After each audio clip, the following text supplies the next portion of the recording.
nggak kewenangan polisi piye toh Pak? Polisi kok ngizin? Nah ini berdiri di sini ada kegiatan di Jogo ini apa kalau nggak izin? Dari Kementerian Agama. Kementerian Agama tidak boleh kan? Pemberitahuan kalau ada kegiatan. Ya kan harusnya nggak boleh toh Pak? Pemberitahuan itu Udah nggak penolakan. Nggak bisa. Ada penolakan dari warga loh Pak. Iya. Bapak sebagai aparat harus tegas. Itu kan perizinan bukan di kepolisian, Pak. Benar Pak Rusian, baru polisian, tapi kan polisi juga mengizinkan menyatakan berdiri di sini semua sampean. Kalau tinggal atas 1 kali 24 tahun saya bakar loh. Sampai kan sudah kerajaan warga. Ini bukan wilayahnya pendidikan itu. Hah? Apa Bapak? Sebagai apa? Ya udah kalau lihat masuk sana sampean, lumbuk sana Jangan sampai kalian. anu loh. Rekam Mbak, rekam. Silakan. Boleh silakan. Silakan. Kita tidak takut ya. Warga. Oke, tarik dulu. Pak Nanti ada waktu. Kita mau ketemu. Bubarkan dulu Pak, baru kita bicara. Kalau nggak bubar kita nggak bicara. Kita bicara. Nggak bisa. Bicara pun tidak bareng warga itu tidak menolak loh Pak. Saya lihat Mas, dipakai dari RT. Penanggung jawabnya sih siapa Mas? Saya bagian di lapangan. Ya, Kita mediasi sebetulnya.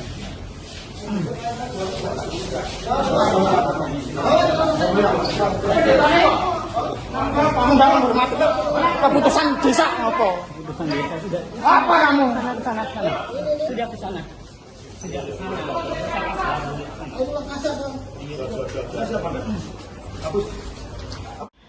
Haleluya, haleluya, haleluya. Assalamualaikum warahmatullahi wabarakatuh. Salam Aki. Aku kabarkan Injil keselamatan. Bapak Ibu kasih Tuhan, ketemu lagi dengan saya Evangelis Avraham Effendi Usman. Bagaimana kabar Bapak Ibu semua? Tentu luar biasa. Yes, wow. Kita itu sangat istimewa. Nah saudaraku, para pencinta Ilahi Baget dan para pengikut Kristus yang setia, pertama sekali saya mengucapkan terima kasih banyak kepada saudara yang selalu mendukung pelayanan Baget, baik melalui doa, dana, motivasi maupun support saudara semuanya. Lebih-lebih lagi saudara yang selalu mendukung, yang selalu mensupport, yang selalu mendoakan pelayanan yang kita lakukan di pedalaman Mentawai. Kiranya lewat pelayanan kita, lewat kesaksian kita di pedalaman Mentawai, anak-anak Tuhan di sana imannya dikuatkan, dan mereka yang sudah undur di hadapan Tuhan atau orang-orang yang sudah dimukalafkan, mereka bisa kembali kepada Kristus Bapak Ibu. Nah saudaraku, para pencinta Ilahi Baget dan para pengikut Kristus yang setia, saya ingin mengajak kita semuanya untuk menyaksikan sebuah cuplikan video di mana terjadi lagi dan lagi Bapak Ibu, ibadah kita diganggu. Mereka selalu mempertanyakan izin ibadah kita.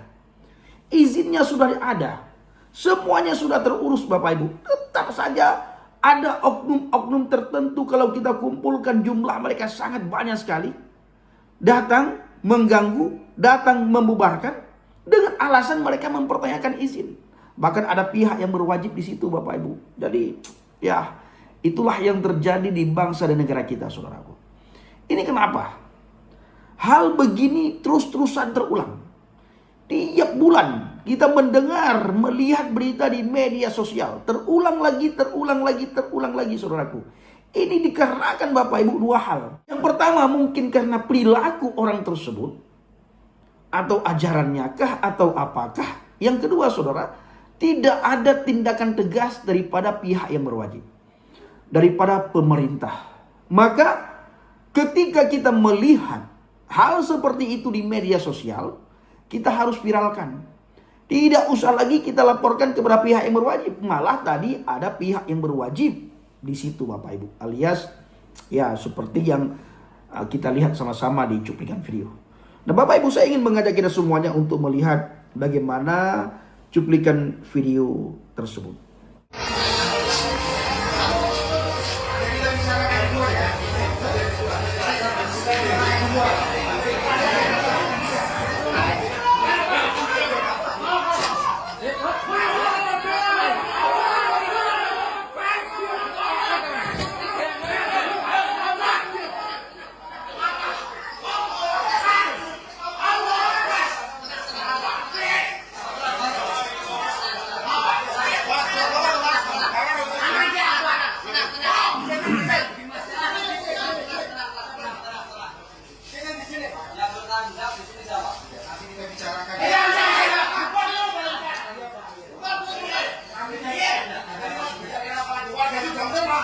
panitia yang bisa diaturkan.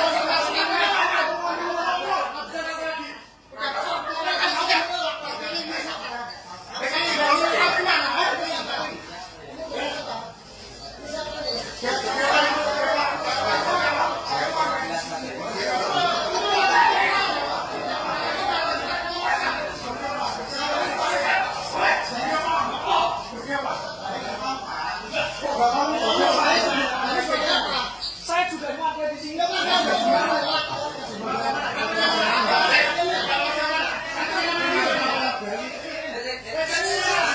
Tenang, lu bukan dulu kok.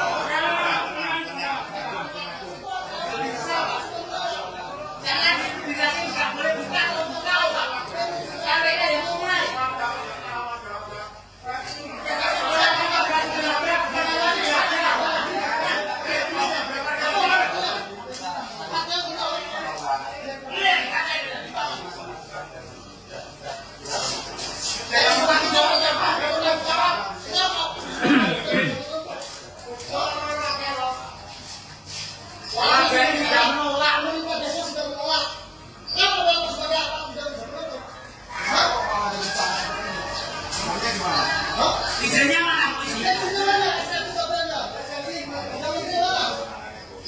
Ya polisi mau polisi yang izinkan kok nggak boleh polisi piye toh Pak? Nah ini berdiri di sini ada kegiatan di Jogo ini apa? Kementerian Polisi tidak boleh kan? Pemberitahuan kalau ada kegiatan. Ya kan harusnya nggak boleh toh Pak? Pemberitahuan itu Nggak bisa.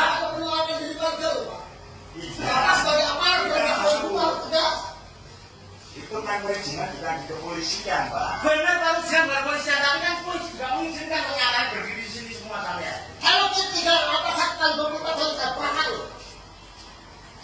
Kalau yang tidak pernah warga. Ini bukan wilayahnya pendidikan itu. Hah? Apa Bapak? Sebagai apa? Ya udah kalau lihat masuk sana sampean, rumput sana. Rekam Mbak, rekam. Silakan. Bapak silakan. Silakan. Kita tidak takut ya. Warga.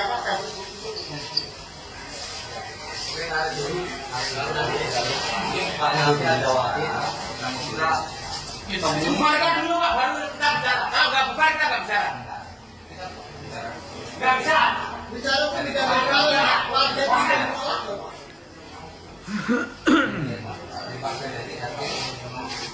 Penanggung di sini apa? Saya biar di lapangan. Ya, Bang.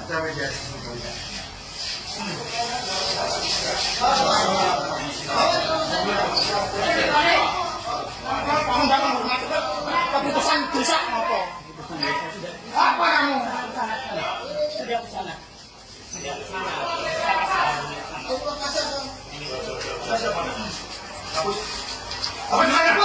Nah, saudaraku, bagaimana tanggapan kita? Silakan tulis di kolom komentar dan mari kita pergunakan komentar kita dengan baik. Mari kita pergunakan komentar kita dengan bijak, saudaraku. Sebuah kegiatan ibadah jemaat gereja GMS Bantul dilaporkan mengalami pembubaran disertai dugaan intimidasi pada hari Minggu tanggal 24 bulan 5 2026. Video kejadian tersebut ramai diperbincangkan di media sosial setelah dibagikan oleh beberapa akun media sosial, Bapak Ibu. Indonesia menjunjung tinggi kebebasan beragama dan hak setiap warga negara untuk beribadah sesuai keyakinannya, sebagaimana diatur dalam pasal 29 UUD 1945. Karena itu, setiap persoalan sebaiknya diselesaikan dengan damai, dengan dialog, dan melalui jalur hukum yang berlaku. Dalam UU nomor 1 tahun 2023 tentang KUHP pasal 303 disebutkan bahwa mengganggu kegiatan ibadah dapat dikenakan sanksi hukum. Perlindungan hukum berlaku bagi kegiatan keagamaan yang sah. Tindakan dengan unsur kekerasan atau ancaman dapat diproses sesuai ketentuan pidana. Jadi saudaraku, mari kita menjaga toleransi, menghormati perbedaan dan tidak terpancing provokasi. Indonesia kuat, karena persatuan dan saling menghargai. Nah itu saudaraku, ya. Kenapa ini terus-terusan terjadi?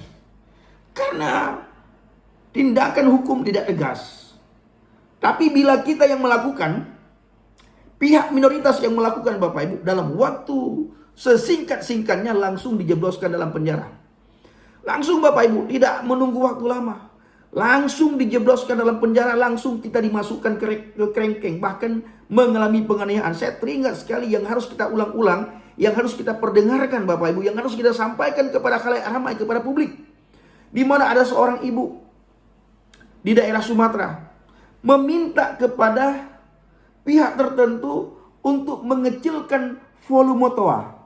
Dia anggap penistaan agama, saudaraku.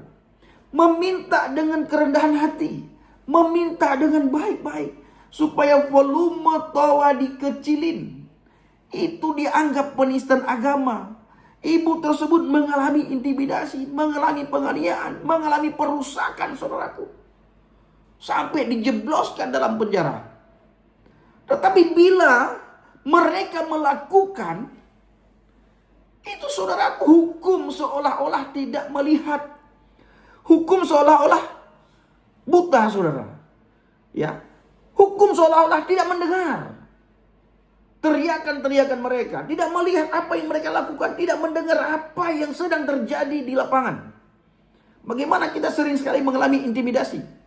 Ibadah kita dibubarkan, dipersulit Bapak Ibu. Tapi hukum diam saja, saudaraku. Tidak bergerak, tidak menindaklanjuti.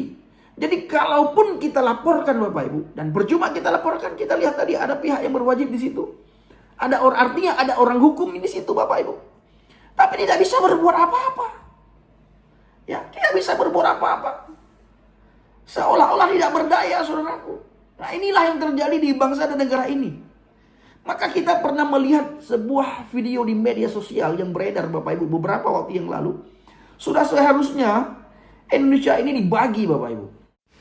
Menurut hemat saya, jauh lebih bagus Indonesia itu dibagi dua negara. Satu untuk mayoritas dan satu untuk minoritas. Mengapa? Karena seperti di atas kepala saya ini adalah Pendeta Dedi Murtadin dari Aceh. Beberapa hari kemarin sudah ditangkap pihak kepolisian Republik Indonesia dengan alasan penistaan agama. Yang menjadi pertanyaan bagi saya,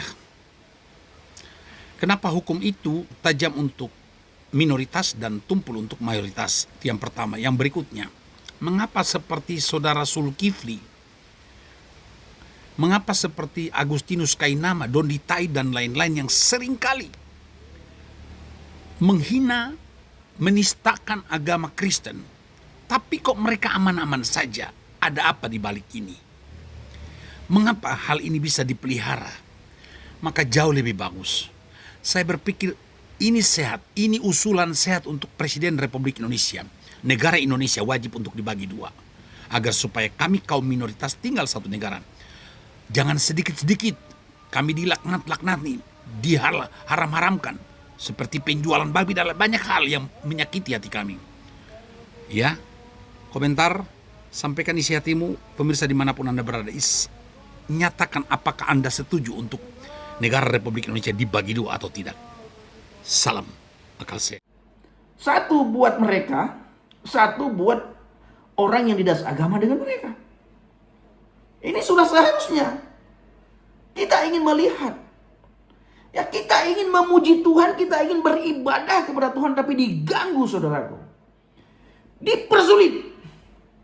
Kita bangun gereja nih Bapak Ibu. Izinnya itu dipersulit, saudaraku. Bukan kita tidak urus izin, tapi dipersulit. Tapi di kantong-kantong Kristen, saudara, itu bebas Bapak Ibu. Itu di kantong Kristen. Mau beribadah bagaimanapun mereka bebas.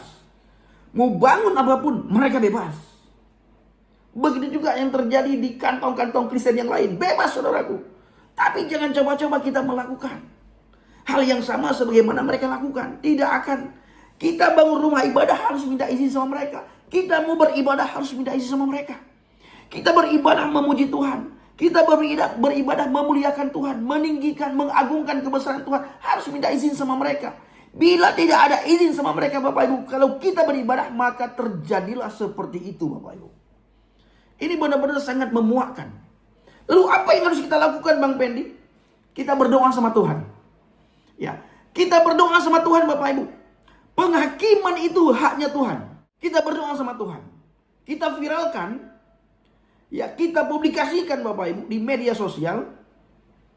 Lalu kita bersehati, kita panjatkan doa kepada Tuhan. Kita bawa ke hadirat Tuhan Bapak Ibu. Nanti kita akan melihat orang-orang yang mengganggu ibadah kita, apa yang terjadi. Tuhan yang akan berperkara dengan mereka. Mereka melawan Tuhan Bapak Ibu. Karena kita bukan melakukan mabuk-mabukan di situ. Kita tidak sabung ayam di situ. Tapi kita beribadah, kita memuji Tuhan, kita mendengarkan firman Tuhan. Jadi kita bawa kepada Tuhan masalah-masalah ini, persoalan-persoalan ini Bapak Ibu. Kita sudah seharusnya bergandengan tangan. Bila perlu Bapak Ibu kita ambil waktu puasa, doa puasa. Kita bawa orang-orang yang sudah mengganggu ibadah kita, mengganggu gereja Tuhan Bapak Ibu. Kita harus bawa ke hadapan Tuhan. Jangan bawa ke hukum. Jangan bawa kerana hukum. Jangan bawa pemerintah Bapak Ibu. Kita ini minoritas. Jadi yang harus kita lakukan, sungguh-sungguh kita bawa kepada Tuhan. Nanti kita akan melihat Tuhan yang turun tangan. Jadi lawan mereka itu bukan kita, tapi Tuhan yang mereka lawan Bapak Ibu. Ya. Dan saya sangat bingung sekali. Seharusnya yang perlu mereka razia itulah tempat-tempat maksiat. Kenapa selalu fokus mereka itu adalah tempat ibadah kita orang Kristen? Karena Bapak Ibu mereka marah sekali ketika kita mengatakan Yesua Masiah Tuhan dan Juru Selamat. Mereka tidak terima Yesus Kristus Tuhan dan Juru Selamat. Seharusnya kalau mereka tidak terima Yesus Kristus Tuhan dan Juru Selamat Bapak Ibu, ya sudah mereka tidak usah datang kepada Tuhan. Mereka tidak usah mengakui Yesus Kristus Tuhan dan Juru Selamat. Yang mengakui Yesus Kristus Tuhan dan Juru Selamatlah kita. Yang mengatakan Yesus Kristus Tuhan dan Juru Selamat adalah dirinya sendiri. Dan kita bisa melihat bagaimana perkataan-perkataan yang dikatakan oleh Yesus dan bagaimana perbuatan-perbuatan, pekerjaan-pekerjaan yang dilakukan oleh Yesus Kristus. Dan itu menunjukkan bahwa dia adalah Tuhan dan Juru Selamat Bapak Ibu. Perkataannya itu selalu perkataan benar. Kebenaran yang selalu diucapkan. Maka Yesus berkata, akulah kebenaran. Tidak ada manusia yang benar Bapak Ibu. Tapi Yesus mengatakan kepada dunia ini, akulah kebenaran. Jadi ketika orang atau sekelompok orang atau sebuah agama tidak mengaku Yesus Kristus Tuhan dan Juru Selamat, ya sudah.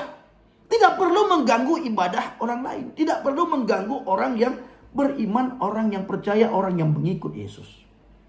Maka Bapak Ibu, kalau kita ya buat gereja namanya Yesus bukan Tuhan, pasti tidak akan diganggu dan tidak akan ditanyakan izin-izin Bapak Ibu.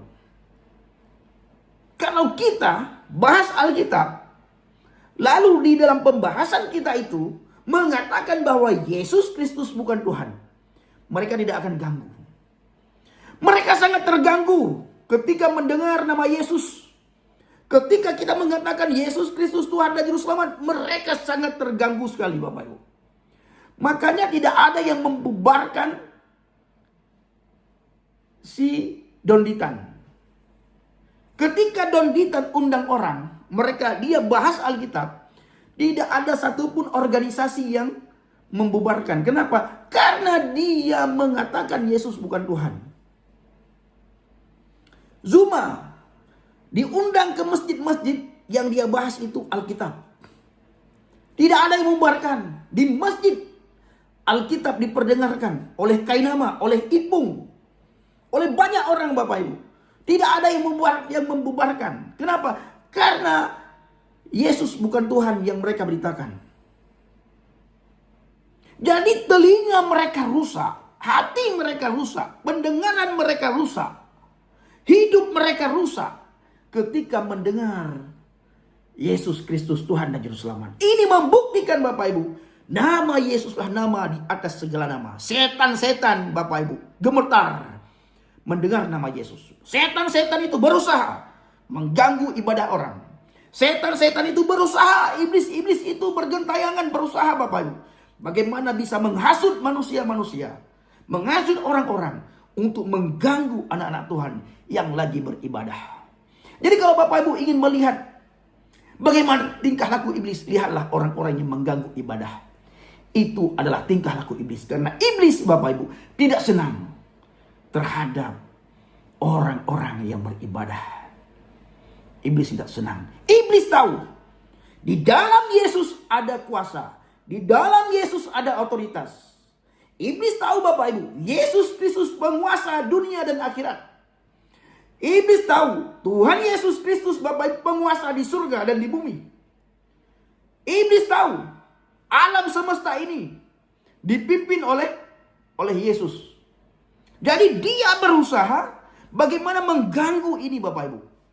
Dia berusaha bagaimana bisa menghasut orang-orang supaya orang tidak datang kepada Yesus. Dia berhasil menghasut orang-orang tertentu, oknum-oknum tertentu, kelompok-kelompok tertentu untuk mengganggu ibadah kita Bapak Ibu. Ini yang sedang terjadi. Maka Alkitab mengatakan, dari buahnya lah kamu dikenal. Dan dari buahnya lah kita mengenal. Kita dikenal dari buahnya, dan dari buahnya lah kita mengenal Bapak Ibu. Oleh karena itu Bapak Ibu dikasih Tuhan, kita viralkan. Ya, kita lihat nantinya Tuhan yang akan berperkara dengan mereka. Mereka bukan melawan kita tetapi melawan Tuhan. Dalam kitab Roma 12 ayat 19 sangat jelas. Saudara-saudaraku yang kekasih, janganlah kamu sendiri menuntut pembalasan, tetapi berilah tempat kepada murka Elohim. Sebab ada tertulis, pembalasan itu adalah hakku. Akulah yang akan menuntut pembalasan. Firman Tuhan. Di dalam kitab Ulangan 1 ayat 17 menyatakan bahwa penghakiman adalah hak Tuhan. Sehingga manusia diperintahkan untuk tidak pilih kasih dan tidak gentar dalam menegakkan keadilan di bumi. Matius 7 ayat 1 sampai dengan ayat kedua. Yesus Al-Masih mengingatkan manusia untuk tidak menghakimi agar mereka sendiri tidak dihakimi. Oleh karena itu Bapak Ibu, kita bawa segala persoalan yang kita lihat hari-hari ini, yang kita alami hari-hari ini, intimidasi-intimidasi yang kita alami hari-hari ini, gangguan-gangguan ibadah yang kita alami hari-hari ini, gereja Tuhan diganggu, jemaat Tuhan diganggu, kita bawa mereka ke hadapan Tuhan. Bawa mereka ke hadapan Tuhan. Kalau Bapak Ibu tahu nama mereka, bawa nama mereka ke hadapan Tuhan Bapak Ibu.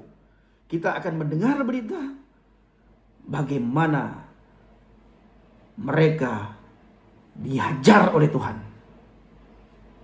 Ini sering terjadi. Orang-orang yang melawan Tuhan, orang-orang yang mengganggu ibadah Tuhan, kita sering mendengar di berita, udah mati, ya, udah stroke Bapak Ibu. Banyak hal dialami oleh mereka yang selalu mengganggu ibadah, yang sering mengganggu gereja Tuhan, mengganggu anak-anak Tuhan yang lagi beribadah. Ini sangat mengerikan sekali saudaraku. Benar-benar ini sangat mengerikan Bapak Ibu. Di dalam Lukas 6 ayat 43 sampai dengan ayat 45 mengajarkan bahwa kualitas karakter seseorang terlihat dari tindakan dan kata-katanya. Ini benar-benar hal yang sangat mengerikan Bapak Ibu. Kalau kita bawa ke hadapan Tuhan, Tuhan yang akan membalas setiap perbuatan yang mereka lakukan terhadap kita. Kelakuan mereka, perbuatan mereka, Tuhan yang akan membalas Bapak Ibu. Jadi jangan lagi kita bawa pada pihak yang berwajib, kepada pemerintah. Kita ini minoritas, kita bawa kepada Tuhan. Sebagaimana yang saya katakan tadi Bapak Ibu. Mereka ketakutan mendengar nama Yesus. Yesus Tuhan mereka tidak terima. Tapi kalau kita katakan Yesus Nabi, Yesus Rasul, Yesus utusan, mereka senang. Makanya tidak ada yang mengganggu Donditan. Donditan diundang ke masjid-masjid yang dibahas itu Yesus Bapak Ibu. Ada yang membubarkan ibadah mereka? Enggak. Kenapa? Karena Yesus Nabi yang dibahas. Yesus Rasul, Yesus utusan. Ini dia saudaraku. Nah banyak orang di luar sana dari golongan mereka membahas tentang Yesus hari-hari ini Bapak Ibu. Yang dibahas apa? Tentang kenabian Yesus kerasulan dan keutusanan Yesus Bapak Ibu. Itu yang dibahas. Tidak ada yang ganggu. Tidak ada yang membubarkan. Tapi kalau kita yang membahas, yang memperdengarkan firman tentang ketuhanan Yesus, setan-setan Bapak Ibu gemetar mendengar keilahian Yesus. Ini dia saudaraku. Oleh karena itu Bapak Ibu kasih Tuhan, para pencinta Jala Baget dan para pengikut Kristus yang setia, mari kita sungguh-sungguh di dalam Tuhan.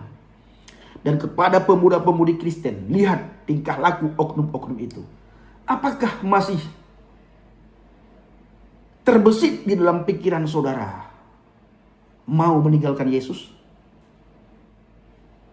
Coba pikirkan baik-baik. Tulis di kolom komentar. Lihat bagaimana tingkah laku mereka. Masih maukah saudara mau meninggalkan Yesus? Bapak Ibu perhatikan para mukalab orang-orang yang sudah meninggalkan Yesus. Dipimpin oleh kuasa kegelapan Bapak Ibu. Tutur katanya itu. Oh Tuhan tolong. Tutur katanya itu sangat mencerminkan apa yang diimaninya. Tidak ada lagi Roh Kudus dalam hatinya.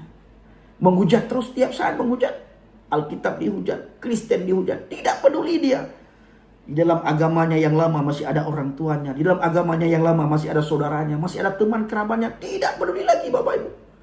Dulu waktu masih Kristen tidak pernah menghujat agama manapun.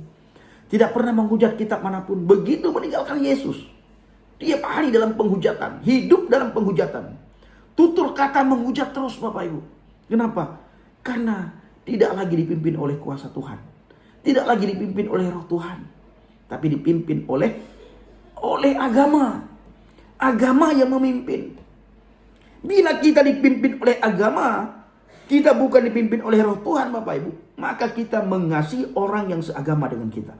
Tapi bila hidup kita dipimpin oleh Tuhan, maka kita mengasihi satu dengan yang lain seperti kita mengasihi diri kita sendiri. Karena Tuhan mengajarkan kita, kasihilah sesamamu manusia sebagaimana engkau mengasihi dirimu sendiri. Agama mengajarkan seseorang, kasihilah orang yang seagama denganmu. Jangan memberikan salam kepada orang yang tidak seagama denganmu. Jangan duduk makan minum dengan orang yang tidak seagama denganmu. Jangan bersahabat dengan orang yang tidak seagama denganmu. Jangan kau makan di rumah orang yang tidak seagama denganmu. Itu adalah ajaran agama. Oke, Bapak Ibu kasih Tuhan, para pencinta Jala Baget, sekali lagi saya mengucapkan terima kasih banyak kepada saudara yang selalu mendukung pelayanan Habaget, baik melalui doa, dana, motivasi maupun support saudara semuanya. Saya bulan 6 nanti Bapak Ibu tidak pergi pelayanan ke pedalaman, karena bulan 7 nanti saya kembali bersama dengan Bang JDP ke pedalaman Mentawai. Bapak Ibu dukung dalam doa, bawa dalam doa syafaat setiap pelayanan yang kita lakukan. Kalau hari-hari ini Bapak Ibu sampai akhir bulan 6 saya pelayanan di seputaran Tangerang, Jakarta, Bekasi, dan sampai paling jauh ke Bandung Bapak Ibu. Jadi kita kuatkan orang-orang yang baru bertobat, kita jumpai. Ada beberapa orang Aceh, saya terus kuatkan iman mereka. Saya jumpai mereka. Para petobat-petobat baru, kita jumpai mereka. Kita sharing dengan mereka agar iman mereka kuat. Agar mereka semangat di dalam Tuhan dan sungguh-sungguh di dalam Tuhan. Sehingga karakter Kristus itu kelihatan di dalam kehidupan sehari-harinya. Buah pertobatan itu kelihatan. Jadi kalau kita tidak bina, kita tidak didik, kita tidak mentori Bapak Ibu, jauh daripada karakter Kristus. Jadi buah pertobatan itu tidak kelihatan. Supaya buah pertobatan itu kelihatan, kita perlu mementori, mendidik, memuridkan orang-orang yang baru bertobat. Inilah yang kita lakukan. Jadi Bapak Ibu, saya melakukan selain pelayanan di pedalaman, pulang dari pelayanan di pedalaman Bapak Ibu, kita lakukan itu. Jadi berkat-berkat yang Bapak Ibu berikan kita pergunakan semuanya untuk penginjilan. Selain penginjilan di pedalaman, dan kita penginjilan di seputaran Jabodetabek, bertemu dengan para petobat-petobat baru Bapak Ibu. Dan sebelum mereka bertumbuh, saya tidak suruh mereka untuk bersaksi. Bahkan tidak saya bawa mereka keliling-keliling gereja. Saya berkata tidak boleh keliling-keliling gereja untuk bersaksi. Bertumbuh dulu. Kalau sudah berakar, bertumbuh, berakar, berbuah, baru setelah itu boleh melakukan pelayanan. Saya juga seperti itu dulu, dididik oleh mentor saya, oleh orang tua angkat saya, dan oleh gembala saya, Bapak Ibu.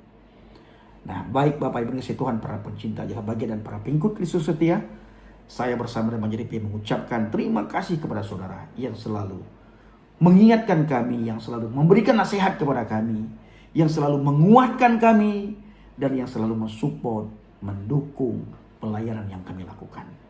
Dan kami juga selalu berdoa supaya saudara selalu dalam lindungan Tuhan, dijauhi dari segala mara bahaya, celaka maut, musibah, sakit, penyakit, ataupun dari hal yang tidak kita inginkan.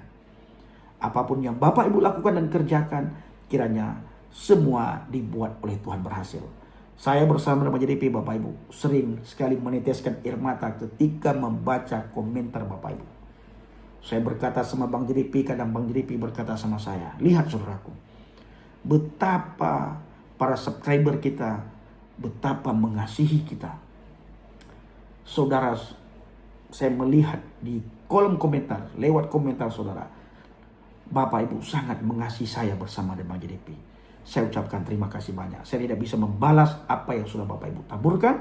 Biarlah Tuhan yang membalas semua kebaikan, semua bentuk yang sudah Bapak Ibu taburkan terhadap pelayanan yang kita lakukan. Terima kasih Bapak Ibu. Assalamualaikum warahmatullahi wabarakatuh. Salam Aki. Aku kabarkan Injil keselamatan. Bapak Yahweh Bishim Adonai Yesus Masya. Ruah Kudus memberkati kita semua. Haleluya. Amin. Salam bertanding. Terima kasih.